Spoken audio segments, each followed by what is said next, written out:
Good morning, students. Today we will do this chapter. Long, long ago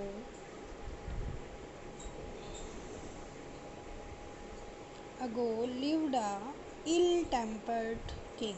ये जो है इसमें क्या है, लंबे समय पहले एक राजा था. उसका वो क्या था, बीमार ही रहता था.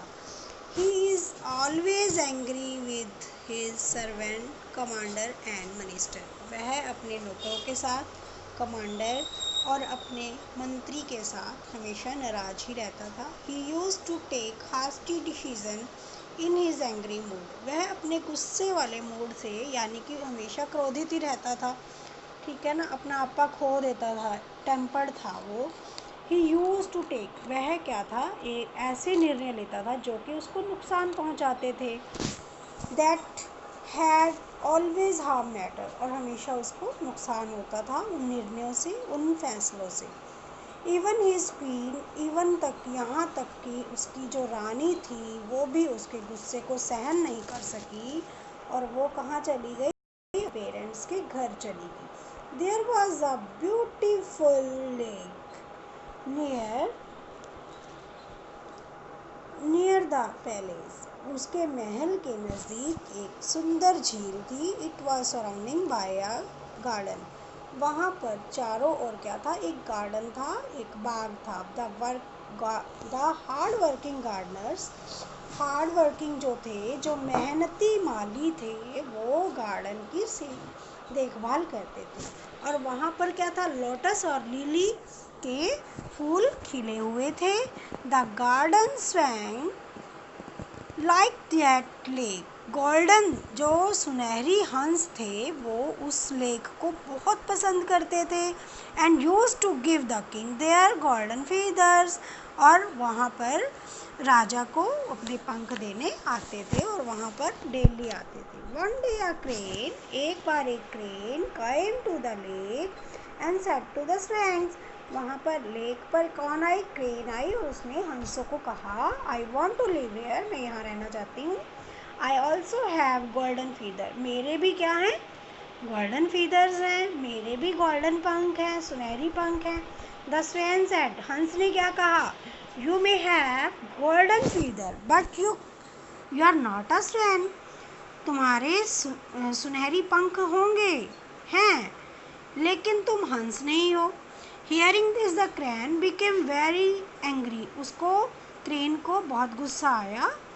उसने अपनी अपनी इंसल्ट महसूस की और उसने उस मतलब स्वैन को मतलब नुकसान पहुंचाने के लिए उसने क्या किया, राजा के पास गया और राजा को कहा, the golden swan in your lake, तुम्हारी लेक में एक गोल्डन स्वैन आया है भाई, और वो तुम्हारी आदर नहीं कर रहा.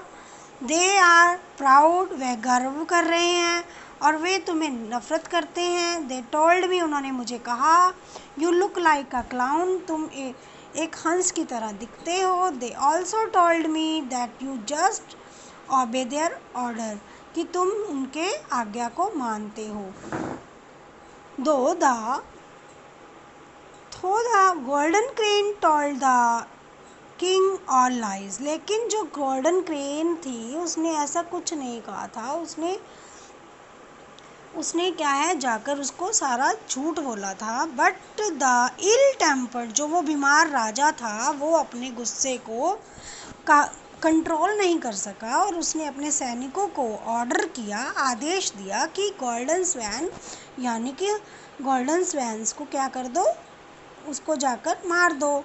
When the swan saw the soldier, जब उन्होंने, स्वैन ने देखा कि, हंस ने देखा कि इसकी तरफ आ रहे हैं उसको मारने की तरह जो सिपाही हैं, तो गोल्डन स्वैन ने अपने गोल्डन विंग्स को, अपने पंखों को फैलाया और उड़ गया.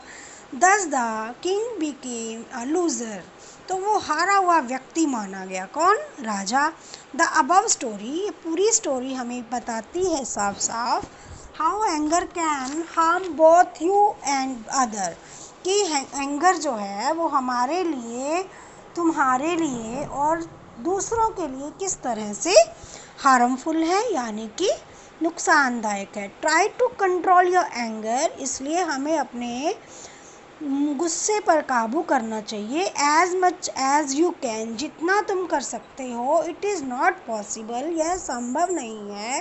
टू कंट्रोल वंस एंगर, हमें अपने गुस्से पर काबू करना। But it takes a lot of sincere effort, परंतु हम ईमानदारी से प्रयास कर सकते हैं। Thank you, have a nice day. If you have any query, first story of the dog and the rich man and second story golden swan, ये जो है दोनों स्टोरी क्या हैं, स्टोरीज़ हैं।